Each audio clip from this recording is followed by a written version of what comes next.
You're listening to the Concord Podcast. I'm Kurt, joined as always by Taylor and Noah, and we are the pastors of Concord Baptist Church.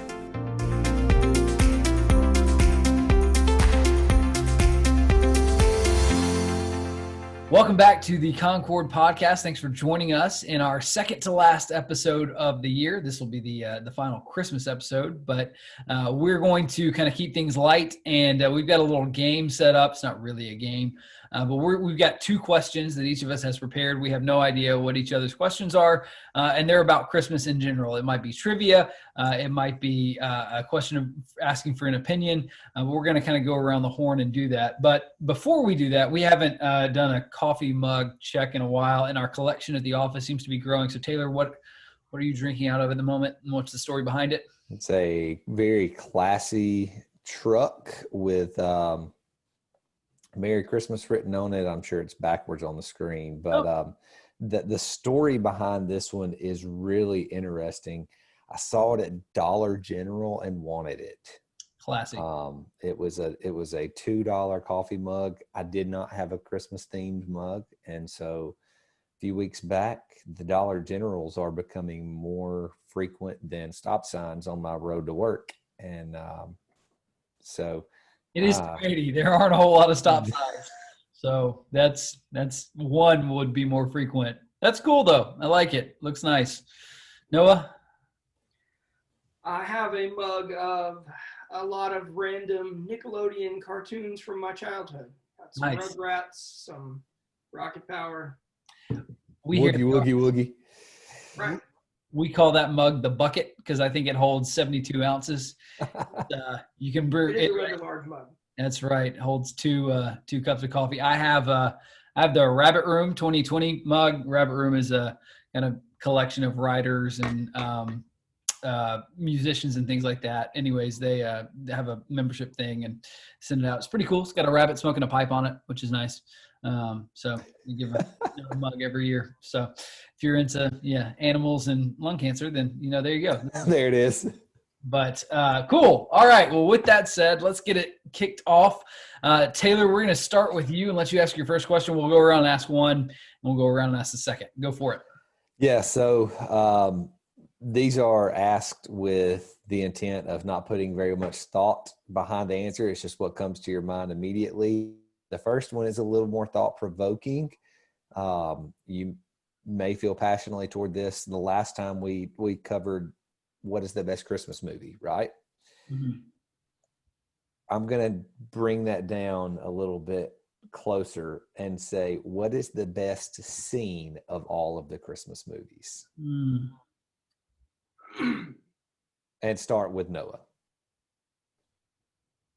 I think my favorite scene of all of the Christmas movies, which is weird because it's not even my favorite Christmas movie. See, that's why I asked the question. A lot of times the best scene is not the best overall movie. Right. This one just stands out the most. And it is the scene of Clark Griswold standing in his front yard as he repeatedly plugs in and out the lights. Okay. Until the switch is flipped and he is blinded. Okay. That's pretty solid. That's a great The shout, option. waiting for everyone to come in and then the lights being off when they make it out there. It's classic.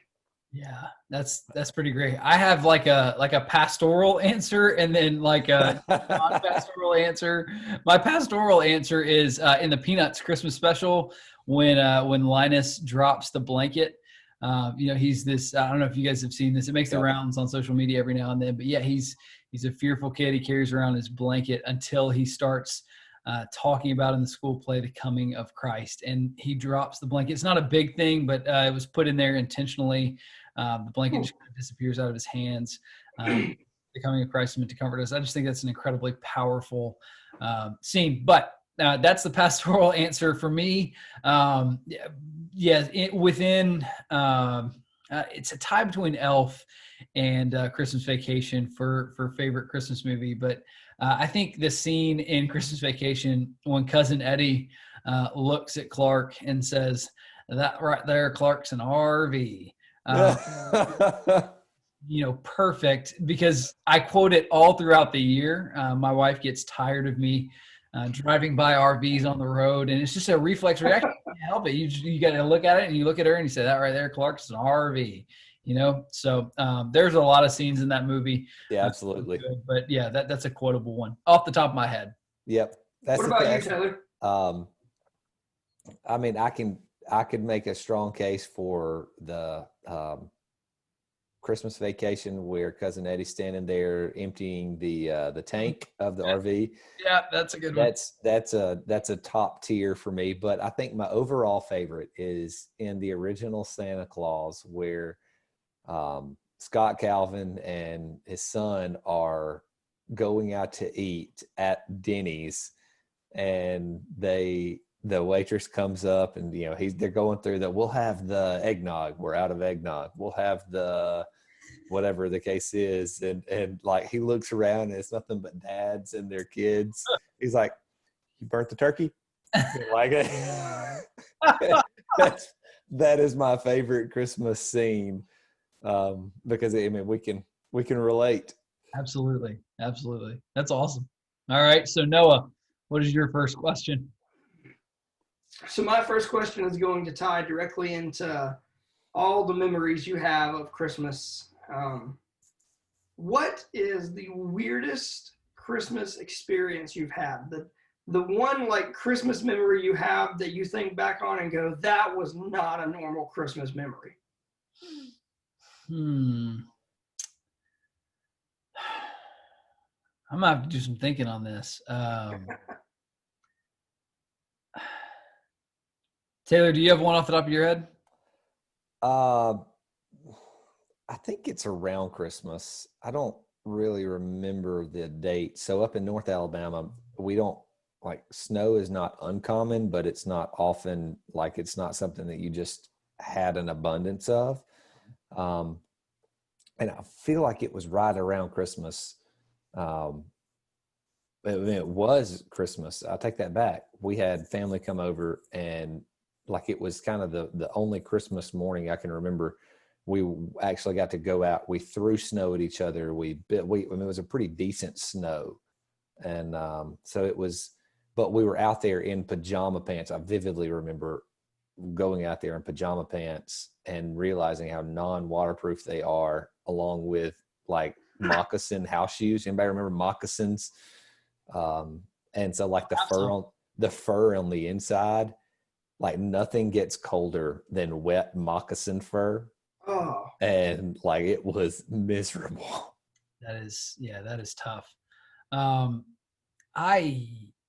think we probably the weirdest one for me was the Christmas right before my son was born. My son was born on January 1st of 2018, and so Christmas of 2017 was just it was a normal Christmas, but at the same time, you could have a baby at any moment, and and you're cheering for it to be before the first of the year because of the tax break. I mean, obviously we wanted him to come, but dadgummit, I was pulling for somewhere in December, and he held out until 12 hours after the first, which we're still in counseling and we're working through it, and I'm going to forgive him eventually. Was he in the paper as a New Year's baby? No, because he also, underachiever that he is, was the second baby born. Somebody decided to go into labor at 11 o'clock on New Year's Eve. And so we got to the hospital, and they were already in labor. So we didn't even get the free diapers as a result of that. But, he's still a New Year's baby, which is cool. But, yeah, I just remember, you're celebrating, but you're also, thinking about, we had family that was very gracious to kind of come to us because we didn't need to be, traveling and 4 hours away and whatnot. But that was just unusual. It was good, but it was unusual. So yeah. What about you? So when I first went off to college, the second year I was off at college, me and my younger sister spent Christmas in Troy because she lived in the same apartment that I lived in. So we spent Christmas in Troy, away from Phoenix City. This is where my family lives. And I discovered that since the only sibling left in the house was my younger brother, they started the Christmas tradition of going to get hibachi for Christmas lunch. As one does. instead of doing anything else. Sure.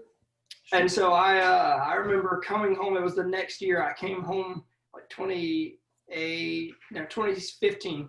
I came home from Christmas. We got up. We did the Christmas thing. We opened our presents, and my dad looks at me and goes, "All right, you want Chinese?" And that is what we spent the next couple hours doing, was going to get Christmas Chinese food, because that's apparently a tradition now. The gift that keeps giving at Christmas. Absolutely. You would be surprised how many Chinese places are totally packed out on Christmas Day. It's everybody who burnt the turkey like Scott Calvin. That's right. It can be hard to find. Probably. Kurt, what you got? All right. So mine are a little bit, maybe a little less goofy, but finish this sentence for me. It is not Christmas without X, Y, or Z. What is it like? If you had to boil down, it feels like Christmas now. What is that thing? Taylor, we'll start with you. It's not Christmas without what and why? Arguments. Like a Festivus, like an airing of the grievances around the aluminum pole kind of thing? No, and I don't necessarily mean arguments. We have a large family. Mm-hmm. And so with many people to see and many places to travel, it's always an interesting conversation of the planning of the minds come together of where we go, when, who sees who, like the process in which that takes place. Mm-hmm. And so it's always it's kind of like when we as a staff come together to a calendar planning for the next year. Yeah. Like that's the type of magnitude this meeting is had with. Sure. So what you're saying is that you are actually a normal person and struggle with that as well? I don't want to admit my weakness. Sure. I like to remain on my platform. Well, let's. I will admit Taylor's weakness for you. That's good to know. Not Christmas without arguments. I think we can all sympathize with that. Noah, what about you? So this is going to sound very materialistic, but it's not. It doesn't feel like Christmas until there are at least a few wrapped presents under the tree. Oh, that's a good one. Once we've, I noticed that the other day, like we've had the tree up for the past week because we were waiting to see what would happen with moving. We got to decorate really late. We've had Christmas music playing in the house. We've had the fireplace on. We've drank hot chocolate. But until Elena wrapped some presents and put them under there, it just didn't feel we were at the Christmas season. Which, by the way, Christmas is next week if you guys need that reminder, because I didn't realize that till this morning. That's crazy. It did sneak up on us. It's the 18th month of 2020, so I just lost. Yeah, that's true. That's right. I can see that. I can see that. For me, it's not Christmas without. My mom has this specific like breakfast food she makes. We call it the apple ring, but it's like biscuits and apples and crushed pecans, and it's just like cinnamon. It's gluten-free. It's non-GMO. It has no calories. All of those true lies that we tell ourselves. But yeah, it just smells like Christmas. And at that point, it definitely feels like Christmas when that's coming out of the oven. So we do other things like, breakfast casserole and things like that. But, it's not really Christmas until you have that. So that's where it's at for me. All right. That's round one. Round two, right. Starting now. Taylor, where you at? Yeah, I've got two right here, and I'm trying to decide between them because I really want to know on both thoughts. Okay. We'll do three rounds. That's okay. This is a really good question given to me by my wife. Is it okay to re-gift? Let's go with Kurt on that one. We'll start with Kurt and then go to Noah. I'm going to say yes, but with a big asterisk. There's a big star next to this one. So yes, but you got to be really, really careful in how you do that. So like inside of family goes to outside of family, right? If you're, you get something from a family member, like it needs to go to like the office Christmas party or whatever. Because that is just a recipe for disaster. Generally, I'm actually, if it's a really bad gift, then I would say don't regift it. Keep it because it's a great story that you can tell later on. But yeah, I would say yes, but be very careful. And I don't know that I've ever regifted anything actually. So there may be some hypocrisy there. But yeah. Noah? So I agree wholeheartedly with what Kurt just said. Regifting is absolutely acceptable. And I think there's a generosity thing there because like you're not going to use it. So someone else, it doesn't bring you joy. So you give it to someone. So you just combine Christ likeness with Maria Kondo, right? Is that it? Okay. That's exactly what we're doing. This is Christmas 2020. Does this spark joy? And if it doesn't, then I'll be generous. Unsacrificial, sacrificial giving, right? Absolutely. That's exactly right.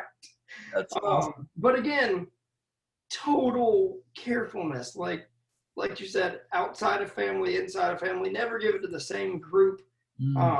Words should never get back to that person that you don't own that thing. The only additional clause I would add is if it was given to you by someone who next time they come to your house is going to look for it. Yes. Yeah, that's we've gospel. been given like very small pieces of furniture, side tables, things like that 6 months down the road, they're like, oh, what'd you do with that? So yeah, that is the challenge. Good to know. Taylor, is regifting appropriate? I think it can be humorous. I think, I fall on the side of no.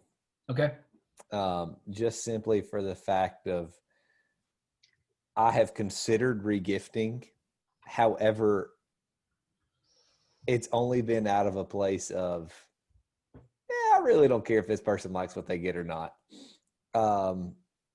It's been vindictive giving. It's been a little on the vengeful side. Okay. Cool. But I'm gonna go with no as a whole. Cool. All right, Noah. Quick side note: can you regift back to the same person that gave it to you? Well, I mean, I think at that point it becomes a like an understood pattern, like Tradition. I mean, I know families that are still on their like 14th year of a fruitcake. Like it sits in the freezer for that 14th. They've got another 30 to go before it goes stale. Right. Yeah. Now I have regifted food. Okay. I got you. Like I have been brought nothing that anybody at Concord has ever given us. Well, no, absolutely because not. No. Elena and I, we don't eat a ton of sweets just by ourselves at the house. As Fallon gets older, I'm sure that will change, and she'll sneak in the kitchen and eat them all. But that has been one of the cool things is when we get like a ton of cookies or something, we just carry them with us to whatever we're eating with family that night. Like, hey, we brought cookies, courtesy of so and so. Yeah. So enjoy them. Lee Powell brought some cookies last night. Yeah. That's a good amount. Like those, I can. Oh, good. I've never had Christmas cookies that can be decorated and yet also not taste like charcoal briquettes. Oh, they were unreal. Miraculous. And to be fair, if Faye Evans, really makes you something, you're going to have to regift it because it's too much to eat all by yourself. You regift like 10% because when she, you tithe your part of the. Like we did, yeah. We didn't have an office Christmas get together this year because of COVID, but last year we did, and GW and Faye were there, and she brought like 8,000 cookies. Like that, I think that was the actual number between cookies and cake balls. Like there's just no, unless you want to be the size of a barn, you're going to have to share the love. So she made Elena a birthday cake this year that fed me, Elena, all of like her family and all of my family at 2 different birthday parties. You don't even have to pray over it and it'll feed the 5,000. It's crazy. That's right. So Noah's turn. So my second round question. This is another one you're gonna have to think on just a little bit, but think quickly. What character from a Christmas movie are you most like personality-wise? Great question. Who do you look at and go, that's me? That's a great question. I'm Buzz from Home Alone. Like I watched Home Alone 2 last night. When he The turns spider. when he turns around and like tells after the apology and tells Kevin, "Beat that, you sniffer," Something. and like that is me to a T. Would your brother be like Kevin? My brother would be very much like Kevin with the engineering mind. Like, Yeah. yeah, that. Yeah, and then the scene and the luggage passing down where Buzz is just sitting there like staring off into space, he doesn't handle the luggage. Mm. That was, yep, that's me. Cool. All right. Kurt. Yeah. So I'm gonna have to go with, and I can't remember his name, but whoever the like floor supervisor is on Elf, the guy who's like being a Nazi about 6-inch big ribbit guy? girls, 6 inches. Yeah, that guy. That's definitely me. Like very much like rule follower to a T. Likes things to be a specific way. If we plan it this way, it needs to go this way. That's me. So yeah, that. Off the top of my head, I'm sure I could think a little bit longer, but off the top of my head, that's probably it. Mm. Noah? I struggle because I want to say that I'm the fun characters like Will Ferrell and Elf or Clark Griswold, Mm. but I really don't want to also accept the like personality flaws that come with them. Sure. But I think I'm gonna have to stick with. I think just going solely off personality, me and Will Ferrell and Elf would get along pretty well. That's cool. Good. Good stuff.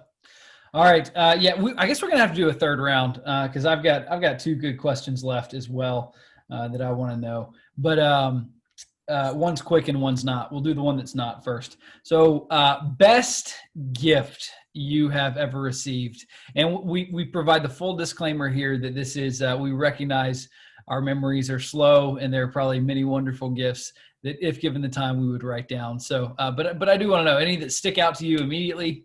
Best gift you've ever received. Noah, you're shaking your head. This is actually a birthday gift, not a Christmas gift. But 4 or 5 years ago, when I was living in Troy, I was living with my cousin, who had been my best friend for life. Mm-hmm.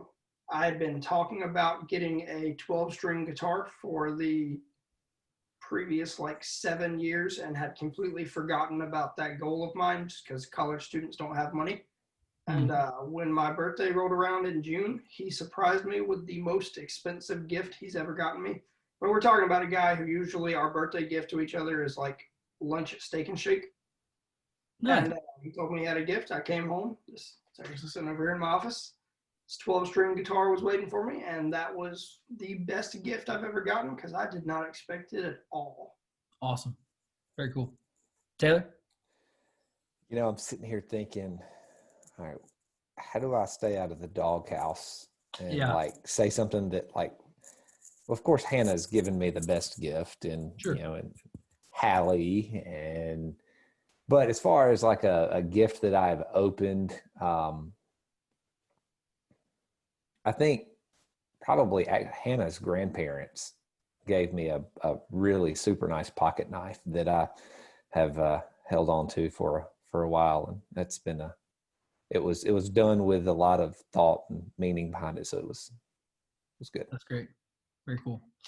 Yeah, I've gotten some really cool pocket knives. My wife often will give me a pocket knife. But I got actually her grandfather, who was a Marine and master hunter and things like that. I got one of his shotguns, Ithaca 20 gauge shotgun with some really cool engraving on it. And then my dad's always making stuff. So I don't know. It's terrible to ask a question that you don't have a definitive answer to. But one year I got all books, and that was an awesome Christmas. That was like boy, ever. Yeah. Like opening a bag full of socks. No, I didn't even get the socks.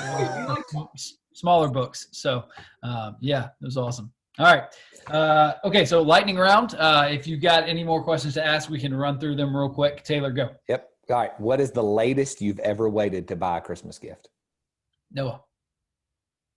Christmas Eve for me. Day before Christmas. So both Christmas Eve, like was it that night you were sprinting to the store with everybody else? We went to Walmart, went to Walgreens, went to everywhere we could think of. Went to Walmart, Walgreens. Yep. Yeah. All right. What about you? No, I've never been shot like it's always been like it's done either like the week of Christmas or the week before Christmas. Well, you just don't like to live as dangerously as we do. That's true. We are men of mystery and procrastination. Noah, you got any more questions? Yes. Since I know that everyone in this chat has at least some pairs of fun socks, what is the best pair of socks you have? Christmas socks or just socks in general? Just either. I always get mine at Christmas because I don't buy socks for myself. I gotcha. I've got some orthotics that are, no, I'm just kidding.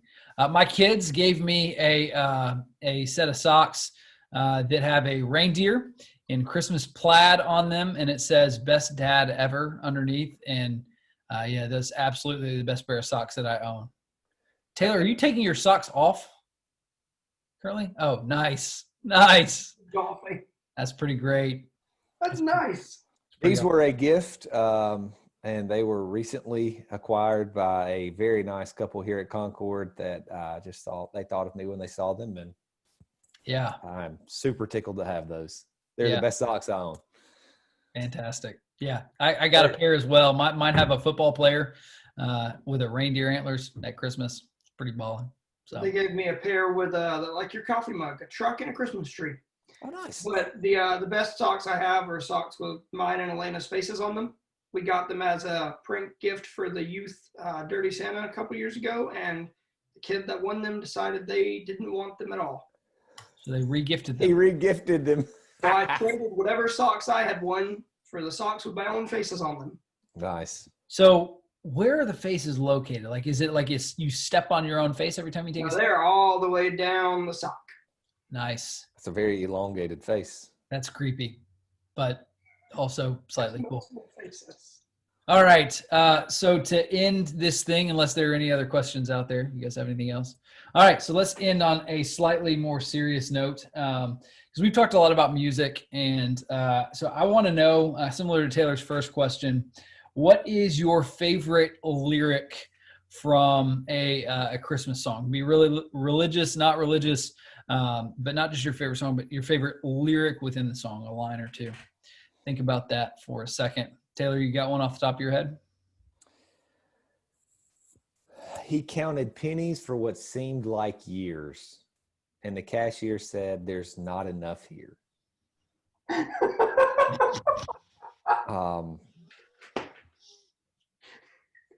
Great. So I laid the money down. I had to help him out. Is there a mute button on here somewhere, anywhere? You had to know. You asked the music guy. You tell the music guy your least favorite song, and then you ask him what his favorite lyric is. I mean, no. You tell some music guy Right. your least favorite song. Specifically one, you're going to get that. Everybody else is just a decent human being. Is not going to bring it up. Jeez. I got to go with the song that the praise team recorded. Just the song as a whole. For tonight, darkness fell. In all of the song, all is well. The chorus of it, just the for tonight, darkness fell, and how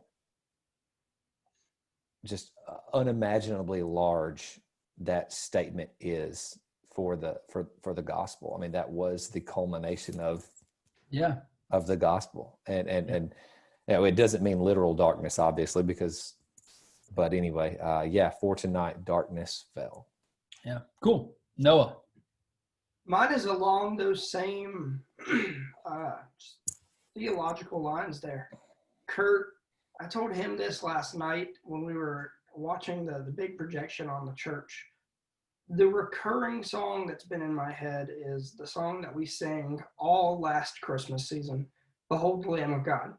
And the opening lines to the last song in that show, the actual Behold the Lamb of God song, says, "We who walk in darkness deep now see the light of morning." That's good.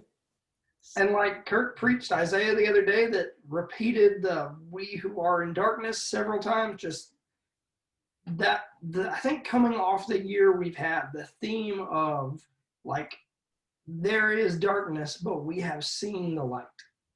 Is just sticking out a lot this year. That's my favorite Christmas song. Yeah, hands down. Love all of it. Amen. since I can't use that one, I've got, I guess, two along the same theme.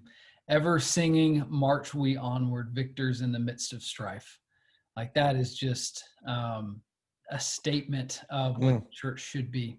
Ever singing, march we onward, victors in the midst of strife. That is the year. And similar to that is the line from I heard the bells on Christmas Day. That last verse, ring the bells more loud and deep. God is not dead, nor does he sleep. The wrong will fail, the right prevail. With peace on earth, goodwill to men. Like that, almost like a defiant optimism in the midst of just all the crap that's around us. Both things. Good word for this year. Yeah. Defiant optimism. I mean, I think that's what hope in the gospel is.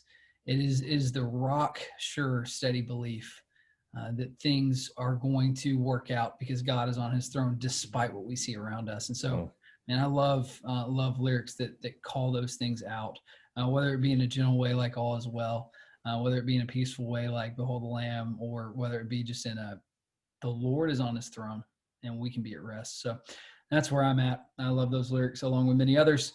And that's all the time we have. So from us as a staff to you as your pastors, Merry Christmas. God bless you. We love you. And we will see you soon.